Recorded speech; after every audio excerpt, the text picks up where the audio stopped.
Okay, so we are on day 2 of Mishlei, Chav Gimel Yud Zayin through Yud Ches. Quick review as we always do.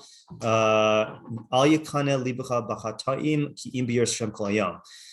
Ki Im Yesh Achris V'Sikvas Lo Tikares. Let not your heart be jealous of sinners. Rather, let your heart be in the fear of Hashem all day, or let your heart be jealous of fear of Hashem all day. Right? Those are the two tracks we took.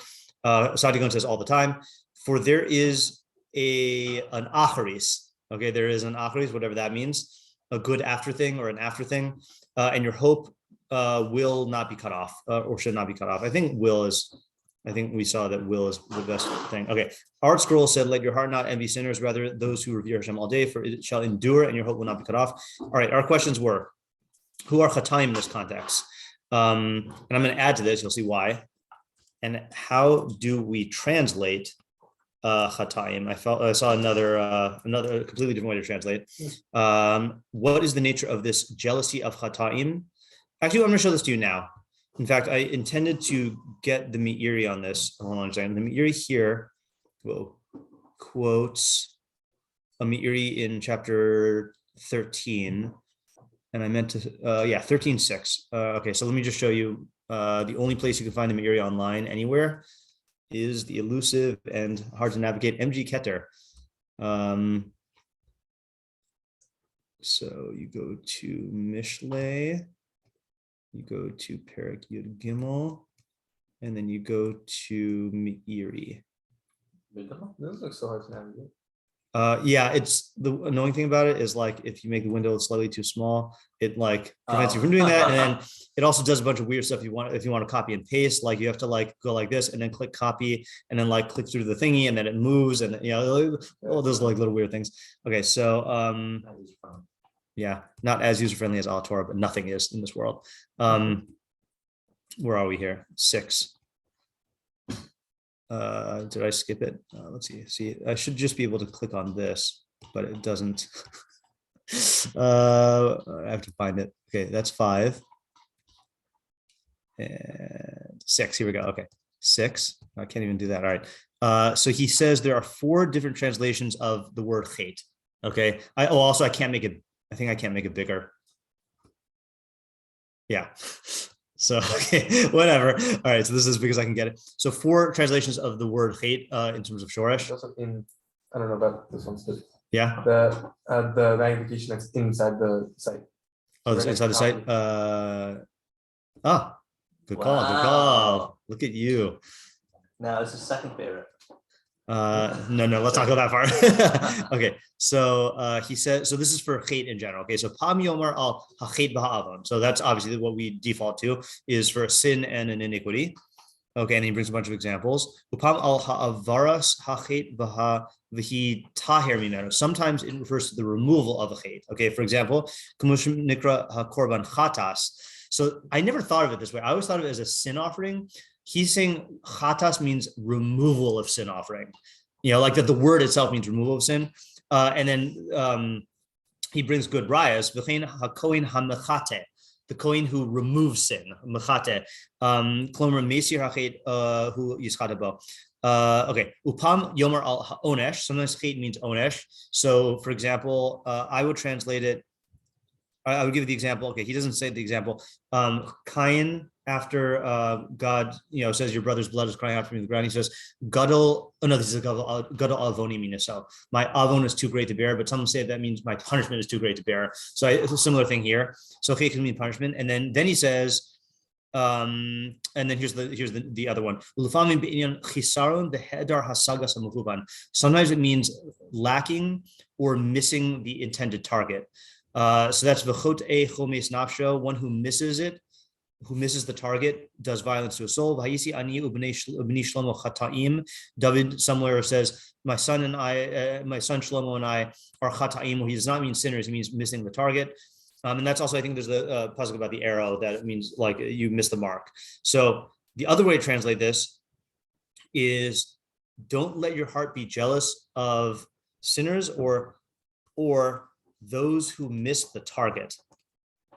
Okay, which is even stranger, right? I mean, who missed her as in remove sin from there. Right? No, who missed the target that they're aiming for. Separate from. Yeah, there's any, like, there's goal? yeah. Let me just write down all the 4 possibilities here, just so we know. So 4 possibilities of the Meiri are sinners, those who remove sin, those who are punished, I guess, and then those who miss the mark. Yeah. So I don't know what we want to do with that, but that's another possibility. Okay, then we got what is the nature of this jealousy of the Chatayim? What are you jealous of, and what's the cause of the jealousy? Is the second half of pasuk Zion, Yud Zion, saying rather your heart should be in Yiras Hashem, or is it saying your heart should be jealous of those who have Yiras Hashem? And if it's the latter, why should you be jealous of them, and how? And what role does the lave play, especially because the last 2 pesukim have to do with the lave? Why focus on Yiras Hashem of all things? There are many good qualities to be jealous of, so why Yiras Hashem? 5, how are the 2 halves of Yud Zion opposites, right? That you would not say that jealousy of sinners and Yiras Hashem are the opposites. How do you practically implement Yud Zion? Meaning, how do you harness or control your envy? Like, how do you stop it or redirect it? 7, what is being added by Kol Hayom? Does this only qualify the second half of Yud Zion or also the first half? 8, how do we read Yesh Acharis? Is it that there is or it has, like fear of Hashem has, or you have an Acharis, like our school said? What does Acharis refer to? What does Tikva refer to? What does Tikaris mean? Is Yud Ches saying one thing or 2 things? What is the cause and effect relationship between the advice in Yud Zion and the benefits or consequences in Yud Ches? Wow, I forgot we had this many questions. Is Yud Ches talking about the afterlife? And if so, how do we understand this in light of our approach to Mishlei? I also realized, by the way, that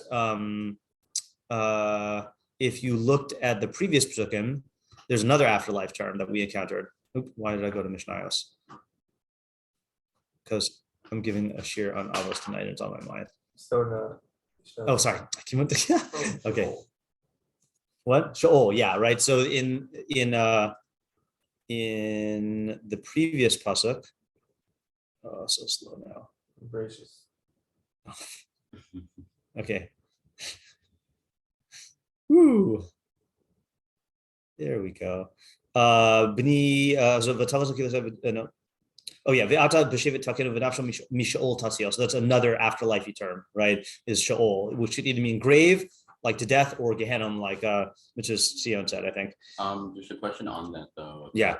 The whole afterlife references in Mishlei. Isn't like the whole idea of Mishlei to perfect yourself in this world? Yes, yeah, that's where Ezra's question was coming from. Oh, is right, that let's see how I formulated it. Is the Yud Ches talking about the afterlife? And if so, how do we understand this in light of our approach to Mishlei? Yeah. Now again, it's our approach to Mishlei. Others say that this is about like Olam Haba. Rabag is always big on that, and certainly Rashi. What is the relationship between the Chachmas Halev in Tesvav and the Kinas Halev in, or lack thereof, in Yud Zion? Who's the audience specifically? Obviously, this is for the sun, but like, who does this extend to? Yeah. All right. Wow, that was a lot of questions. Okay. So what did we say yesterday? We had like a few different ideas, but you mentioned at the end that we could unify them. Yeah. So if anyone wants to jog my memory. So I think there's a certain feeling of like when you see someone who's like doing something is the wrong thing and it looks like they're like dragging away with it. Yeah. Of like, like sort of like jealousy that they were able to do this. Yeah. And so it's saying, there's going to be a later stage that you don't, that you're not seeing. Right. Yeah. Okay. So, the direction of the pasuk is saying, don't be jealous because in terms of what you see in the present, focus on the future and note that what they're involved in does not have a lasting outcome and they might even get cut off, whatever that means. Whereas if you remain in Yiras Hashem, you're guaranteed to have an Acharis. I think it actually works for you will have an Acharis and Yiras Hashem has an Acharis, or the jealousy of Yiras Hashem has an Acharis. I don't think it matters. I also want to add here that when we say jealous of Chatayim, so did we see did the Mesus Tzion say what you're jealous of? Yeah, Hatzlachas HaChotim. So the success of the sinners. Actually, let's read Rבינו Yona because I think it'll jive with the approach we were taking yesterday. Did you want to say? Yeah.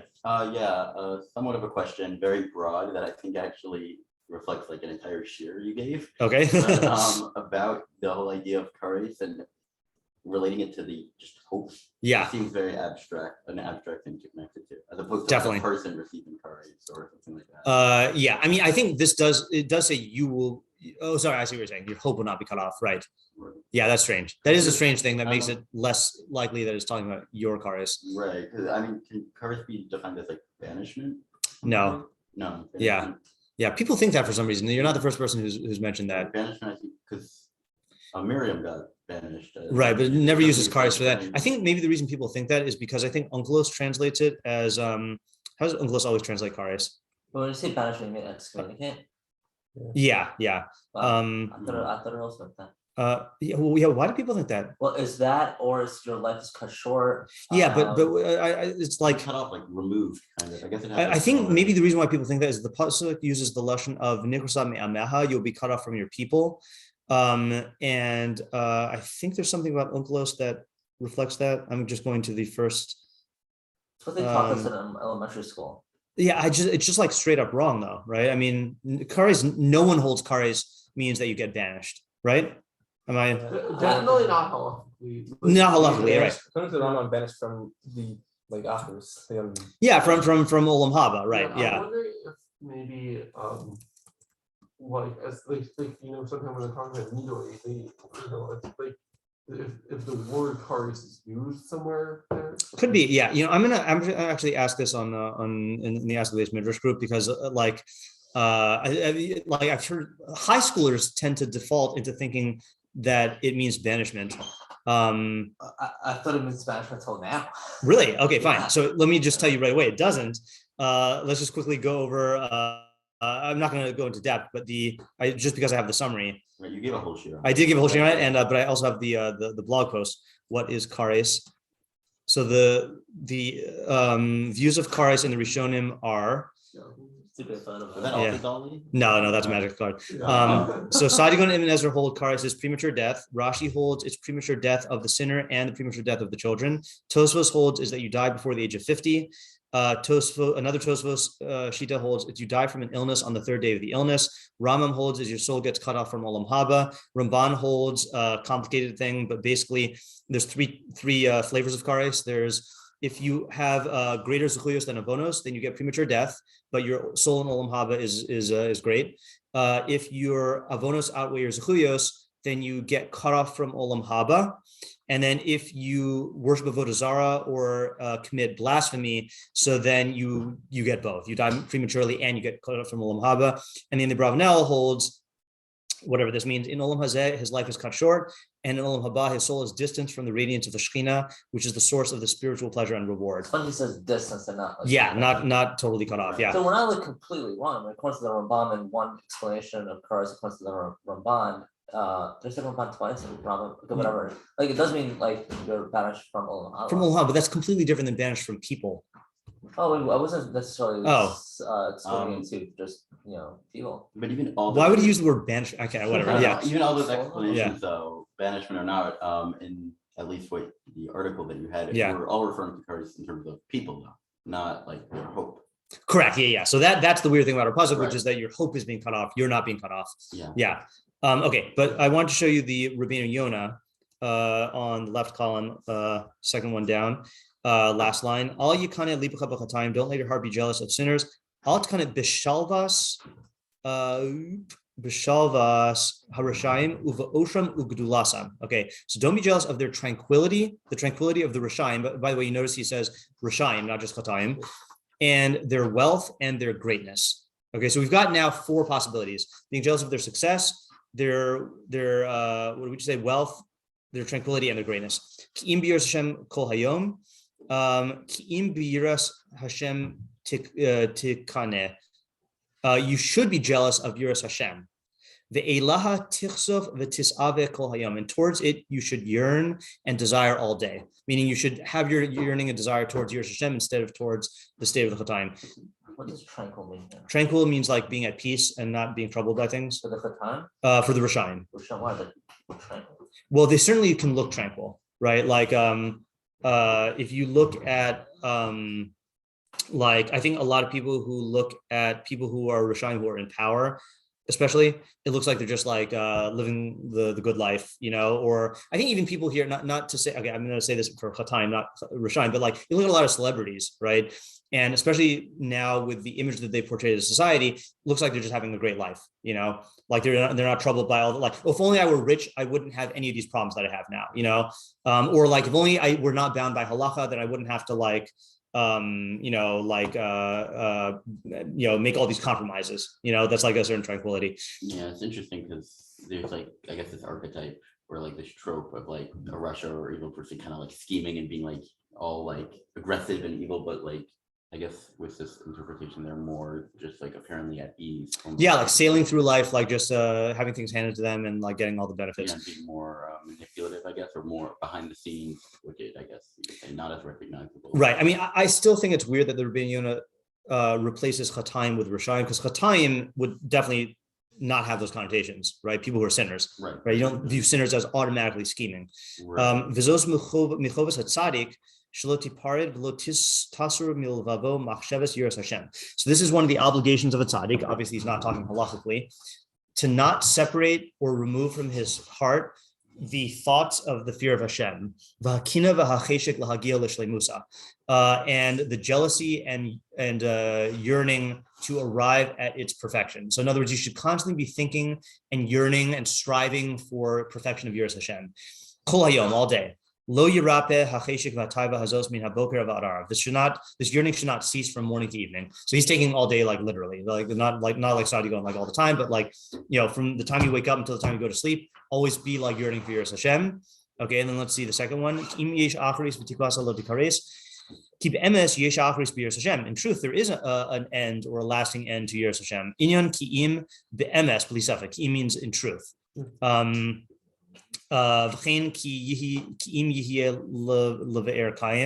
Okay, I'm not familiar with that. I think that's in one of the songs in Rambam Bar.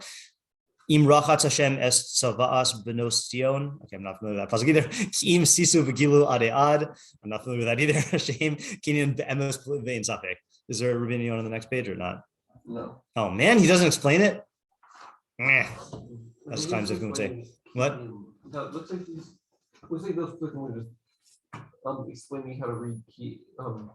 Yeah, right. I mean, that bracketed first part was about key be'emes yesh achris b'Yiras Hashem, but he doesn't really explain it. Doesn't explain karis either. Yeah. So what I wanted to say also, we'll develop this idea, but I wanted to say as an example, another thing that you could be jealous. I just came to my mind when we were talking. Another thing you could be jealous of Chatayim and Rishayim is the fact that they're living an unbridled life, like that they're not bound by halacha or anything like that. I'll give you not an absurd example, a weird example, but I have to turn off the recording.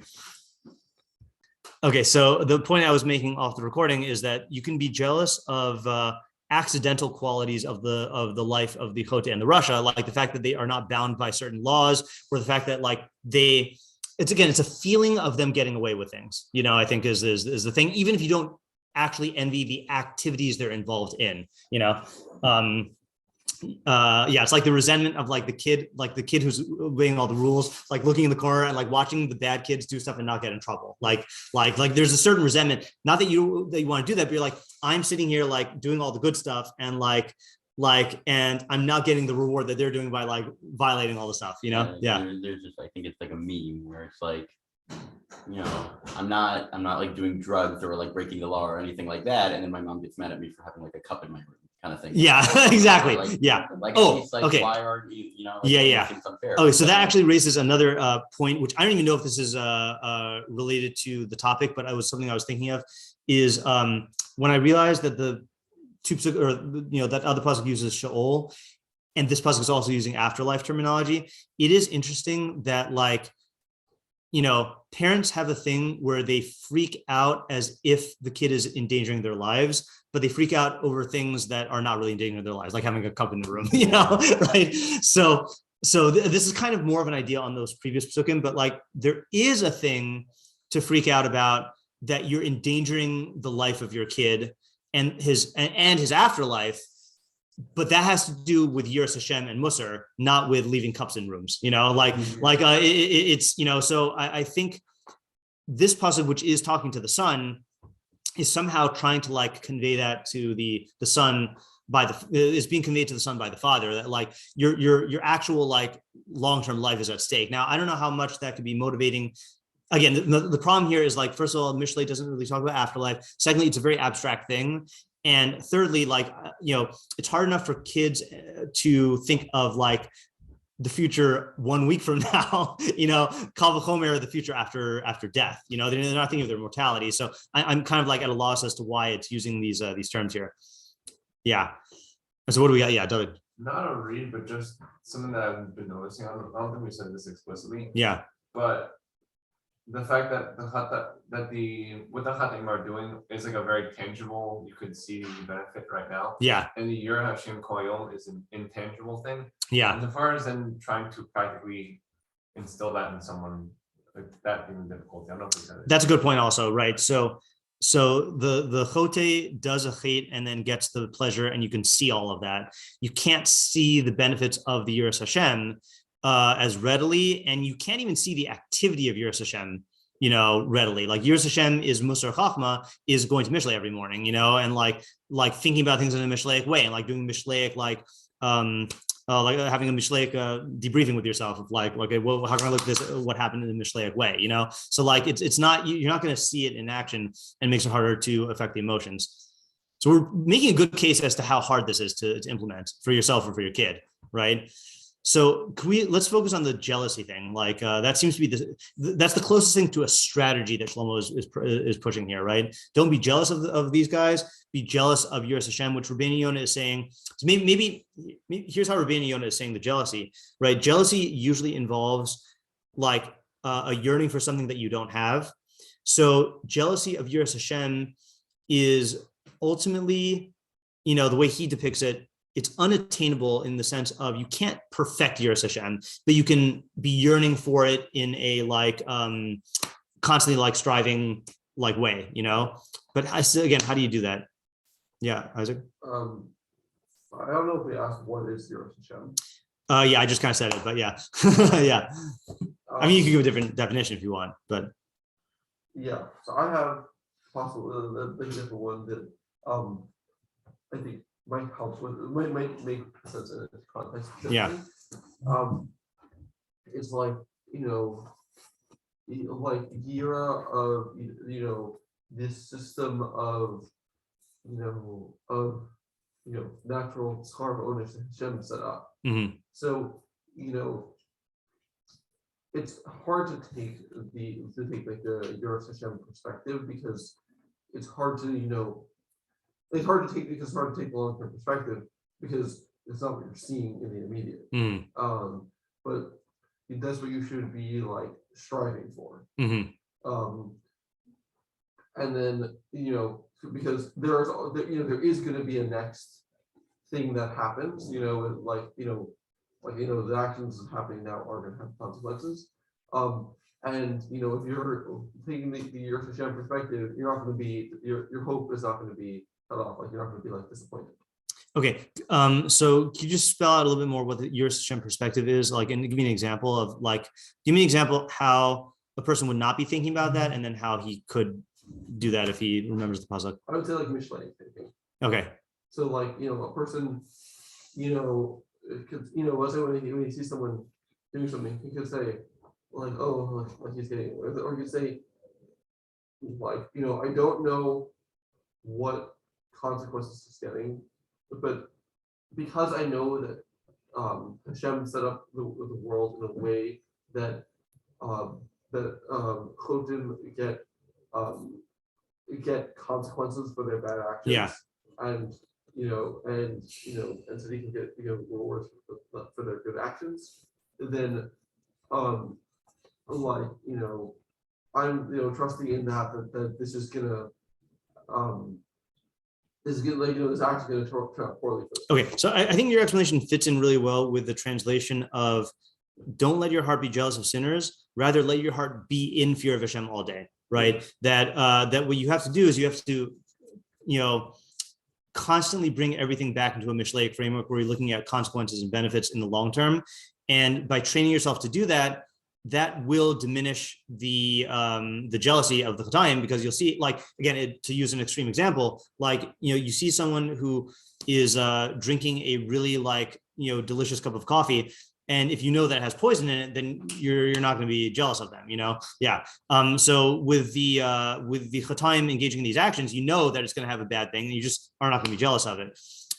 So that goes well for having your heart in Yiras Hashem all day. Can we explain either on that basis or on a different basis what it means to be jealous of Yiras Hashem all day? Yeah. I think it's normal to have obviously like a longing for something. Yeah. And especially something like Ashiras and Gavusam. Yeah. So you really need something to like actually attach yourself to and like yearn for. Right. And so like having this like in your head, so like some status of Yireh Hashem. Yeah. As like something to yearn for is something that like you want to like leverage your emotion of jealousy in order to attain it. Yeah. So that's why the art scroll, which we haven't seen Mefarshim say this yet, but talking about people who have Yiras Hashem, I think is a much smoother approach that like we were talking about with the I think we were talking about this for the previous pesukim, but like an ego ideal, having a person who's like we were doing that for the Rid's explanation of Bini. Yeah, right. That like if you have someone who is who you look up to as being Yarei Hashem, be jealous of them. Like I want that like tranquility and composure and like steadfastness and not like having your emotions be on like again like for me it was my Mishlei Rebbe, it was Rabbi Moskowitz, of like having that evenly keeled thing of like not having your emotions be all over the place and like being able to be content with everything, like it's you got to attach your jealousy to some person who embodies some value system. So I think the question of how to do it involves actually like being involved in the study of Yiras Hashem, but then also redirecting your attention. Like you have to get into the habit of redirecting your attention whenever you feel the pang of jealousy. Yeah. Right. So like kind of what you said about how, and it's similar to the whole idea that like what we said about courage, like how could something like courage that's usually applicable to people be like connected to something abstract? So like how could jealousy, which usually applies to people, right? You're jealous of people, right? You're jealous of things like that. How could that apply to the fear of Hashem? Right. Of like people who fear Hashem. Right. So I think the answer is, so far it seems like this is the best answer of how to do it, which is you have to apply it to people. Like you have to find people who embody Yiras Hashem, or at the very least intellectual model of such, which is Shlomo, which is not going to impact the emotions as much, and then attach it to that. Right. But why does it say then that in the beginning of the pasuk you shouldn't be jealous of sinners, instead of like, you shouldn't be jealous of sin, and you could just So I'm going to give a answer that is a little loose, okay, which is that it could be that I don't know. Yeah, Isaac. I have an example. Okay. So one of my sister's friends got like this like extremely like spicy hot sauce. Yeah. And all of like the whole like friend group was trying it, and like everyone was like kind of like freaking out because it was like so hot. Yeah. Except for this one guy, and they were like, "Why aren't you freaking out?" And he's like, "It's just pain." And it, like that story was like really like stuck with me. Yeah. It's like he like really didn't have any other emotions right tied up with him. It wasn't suffering. It was just pain. Suffering. Yeah. He's like, obviously you prefer not to be in pain. It's just pain. That's funny. That's a good example. Yeah. Yeah. I don't have an answer to that question. Unless you, I guess, could say that the jealousy only applies to the first part, which we suggested also. Right. I mean, that would be the best answer, but I'm liking this approach of attaching to the people. Yeah. All right. Let's try out someone else. Let's look at the Meiri who starts on the previous page, I think. Because let's do the Meiri from the cluster, okay? Because now that we have read the whole cluster, this is on from Tesvav. We read that part already. Kolzos parsha ad b'chachma yibani bayis hakol inyan echad misaper b'hanhagas av hadrachas leben hiha ar kolelos kol davar v'ein bo nisra rak ma'at. All right, fine. So this is all about the father's guidance for the ben. V'nichnas b'dvarim hamagim el shleimus hamidos. This brings you to things that perfect the midos. Okay. Amar tchila. First it says, "Bini, my son, im chacham libecha. If your heart has become wise, milas chacham chetzio kamatz v'chetzio patach. Half of it is kamatz, half of it is patach. V'hu poel over. I don't know my verb thingies. Klomar im hushlam libucha b'chachma. If you have perfected your heart in chachma, which is how we read it, v'higata ledaber b'sfasecha mesharim, and you've reached the level where your lips are speaking uprightness. Yismach libi gamani kamocha. My heart will rejoice like you. L'chein ro'isha tekabel. And if so, it is fitting for you to receive musari, my musar. Now, this is, I don't exactly know how to read this. Ki yados v'chalakim li b'chavodecha o b'hefko. I think what it means is like, I have a portion in your kavod, or its opposite, meaning like I have a role in this, but I don't know why he's emphasizing that. I don't know, yados must be an idiom. I have a hand, like I had a hand in your development, maybe, but I'm not sure. Therefore, I warn you that your heart should not be jealous of chataim. No, so I think this is actually a typo. I think it's chaserim hamachatim kavanas mitziusan, because that's how he said it in the pasuk 13:6 when he says ulufamim binyan hachisaron behedar hasagas hamchuvan is lacking. So I think it must, because I was trying to read it this morning. I was like, Hasidim doesn't make any sense. So he's saying Chataim are like people who are lacking, who miss the mark of their existence. Okay, like they miss the target of their existence. Besumam tachlis peulasim b'hamonios, by making the objective of all their actions harmonious, like mundane things that the masses go after. So he's not saying Chataim is sinners. He's saying it's people who are just like are not living in line with their purpose. Okay, but only in fear of Hashem all day long. Ratzalamar below hefsek means without cessation. V'chataim kamo b'hayisi ani ubni shlomo chataim. That's the quote. That same pasuk, like Shlomo I and my son Shlomo are chataim. We have missed the mark. I just want to see what that's a reference to really quickly, because maybe that'll give us a better idea. Yeah.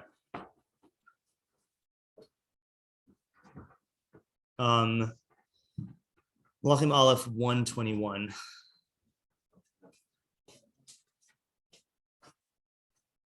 If you want, I can find it, but thank you. Aleph 121. Thank you.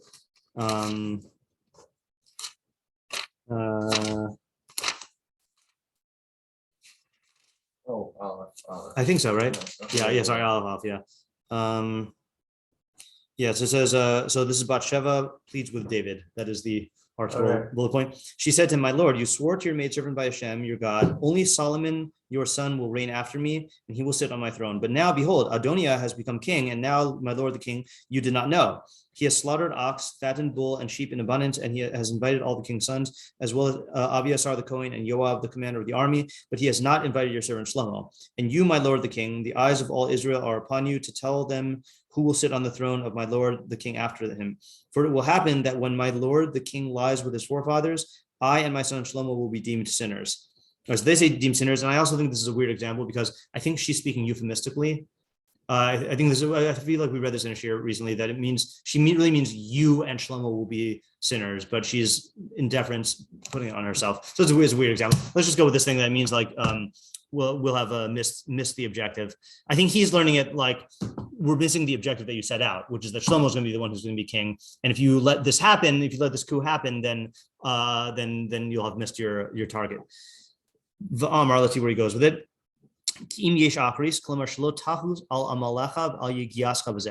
Don't be concerned with your toil and your exertion in this. Okay, I'm not sure how he's, yeah. Or in truth, there is. For in truth, there, yeah, but is he interpreting shelo tahus al amalcha al yigiyah chabazeh? Is that his interpretation of yesh acharis, or is that giving the reason why you shouldn't? More like a reason. Yeah, it sounds like a reason. Im yesh acharis. Oh, now he's going to explain it. Ratz lomar.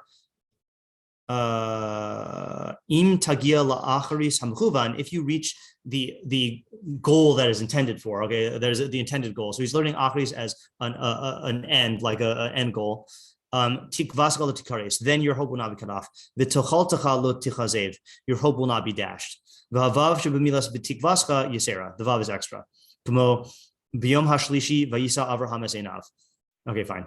Omilas, in other words, if you im yesh achris, if you keep your eye on the ball, basically, like if you stick with your goal, then your hope will not be cut off. All right. O milas im ba'abamakum kasher, or im is when. Kamo v'haya im ba el eshes achiv im yihye hayovel. Right? It doesn't mean if there will be a yovel. Of course, there's going to be a yovel. When there's a yovel, im takriv minchas bikurim. That's referring to the mincha of Shavuos. V'im mizbach avanim taseli. Okay. V'zulasam harbe. Klomar ki kasher yavo aha achris. When the achris comes, tikvasacha lo tikares. Then your hope will not be cut off. Oh, ba'im b'makom emes, or it's in truth. Kamo v'im b'ria yivra Hashem. If God will create a new creation, which is by Korach, which does not mean if God will do it, because at the end of the sentence he does it. In truth, God will create a new creation. L'das k'tas mefarshim. Im lo nichachad kiyamenu. I don't know what that is. Im lo leitzim hu yalit. Hafach chachim im kachomer hayotzer yechashev. Hafachachem im kachomer hayotzer yechashev. Is your waywardness like the clay in the hands of the maker considered? It's a weird pasuk. Im tam hakesef. Okay, kulam kumo emes v'zolatan harei. V'chein hina kib emes yesh achris. In truth, there is an achris. V'taklis tov v'tikvat lupulos atovos. Okay, so do we get anything from this? I mean, it seems like the main thing is he's saying chatayim means people who are not trying to find the objective or not living in line with their objective, and achris means that you are living in line with your objective. But does this give us any new ideas? Don't be jealous of people who are who are living like a purposeless life in the sense of like. Not the good way, but like not trying to fulfill like their human purpose. Yeah. Still, I'm not settled by this. I'm unsettled. Sadigon, let's do Sadigon. Yeah. I think this maybe ties into what we were saying about like the feeling of like freedom, because living for a purpose. Right. I could do what I want. Yeah, that's those people live. Yeah. Like an experience that I have that's a little bit like this. Yeah. Is when I go into the office and we're all like going to get lunch. Yeah. People will be like, "Oh, I'm just gonna buy the food from the food cart that's right outside." I have to go to like one of like the few like kosher restaurants. Yeah. That's, within like a 15-minute walk. Yeah, that's fine. Yeah. So side note on that thing is people often ask me as a ger, like, do you miss non-kosher food? So it's not that I miss non-kosher food, but when I'm on vacation, the convenience and like the options of like going to restaurants that I can't have, that's when I be like, oh, like this is annoying, Yeah. Okay. I've thought about that when I'm on vacation, and I just see people just they're at the airport. They're like, oh, they go, yeah. Here, it's like. Yeah. Okay. So let's look at tzaddik on the da ki tzaddik hanevak im hirhurav. So you should know that tzaddik who wrestles with his hirhurim here are like I know people. I think fantasies might be good, but it's like it has a connotation of lustful fantasies, like from your Yetzer Hara, Hamarasin Escaso. Okay, maybe not just lustful, because he says, who reins in his anger, Hamonea Nafsho Mitavaseha, who withholds his soul from taivas, Kasher who roa es hamispaker betavas nafsho. This is good. This is in line when you see someone who makes himself hefker to the taivas of his soul. That's what we're talking about, like with people who are not keeping halacha.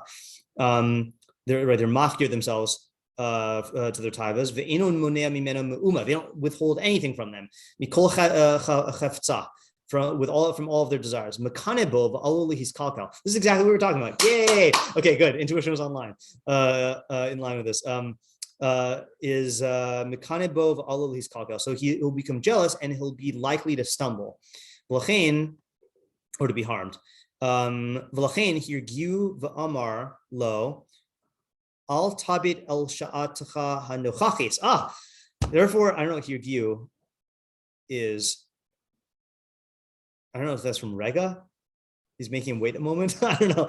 I assume from context it means like he's warning him and saying, don't look at the immediate moment. Okay, the shah hanachach is the present moment.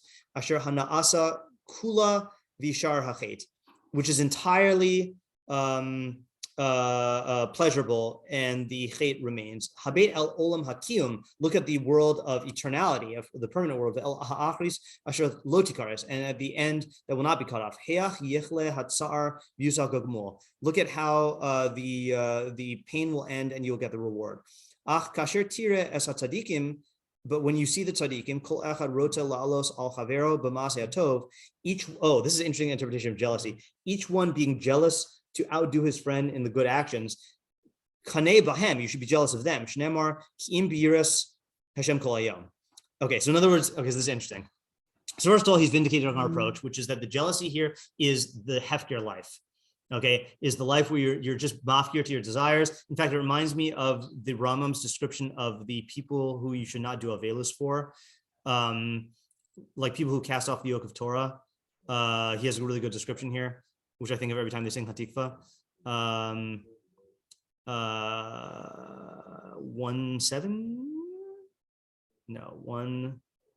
110. Kol portion in Avel, kol portion mitzarche tzibur for him hanashim sheparku ol hamitzvos me'al tavaran. So people who separate from the ways of the tzibur, namely the people who cast off the yoke of mitzvos from their necks. Ve'inan nichlalim b'chlal Yisrael b'shas asiyas mitzvos b'kavod hamuados v'yeshivas bati knesios bati midrashos. They don't include themselves with the Jews in doing mitzvos and honoring the holidays and sitting in the bati knesios and bati midrashos. Elaharihin. They are free unto themselves like the other umos. B'nei chorin, right? And says you should party instead of mourning for them. But that's why the Rav was against. Hold on a second. Does the other girsa say something different? No, because I think he says that lios am chafshi be'artzeno, chafshi in the way that is used, it has the connotation free from mitzvos, right? So he would change it to, or he wanted it to be lios am kodesh be'artzeno, not am chafshi. But anyway, so like that, but that's the quality we're talking about, is being free, right? To do whatever you want. So he's saying, look at the fact that that's only in the moment that they get this pleasure, but look at the end. Now, this is not answering our question about like Mishlei's, Mishlei shouldn't really focus on something so abstract in the future. But I think the strategy he's saying is interesting. He's saying you should be jealous of tzaddikim, and he's interpreting that as competitiveness. Okay. Kol echad rotza lalos al chavero b'maseh hatov. And the only way I know that he's referencing a pasuk here is because in Koheles, in the parak that we're doing, he says, I think. Oh, thank you. This is the day of wrong svarim.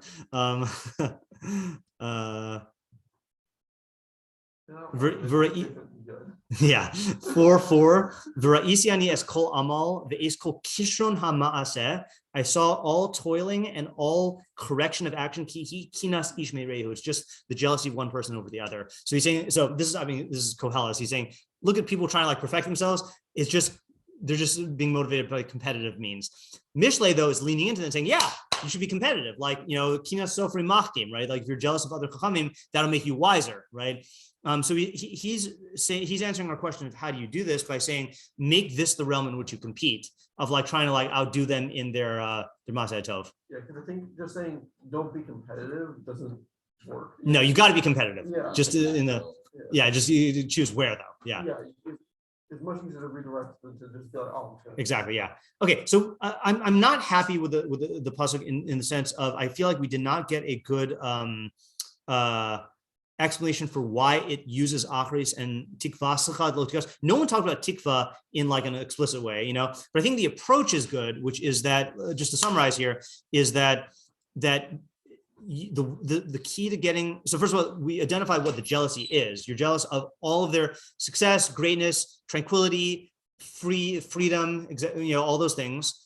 And that jealousy can be combated by focusing on the long term instead of the immediate, and realizing that what you're investing yourself in of Yiras Hashem, whether through emulating people who embody Yiras Hashem or like working on Yiras Hashem or like being competitive in Yiras Hashem, that's investing in something that does have a lasting outcome, that doesn't actually come back to harm you in the end.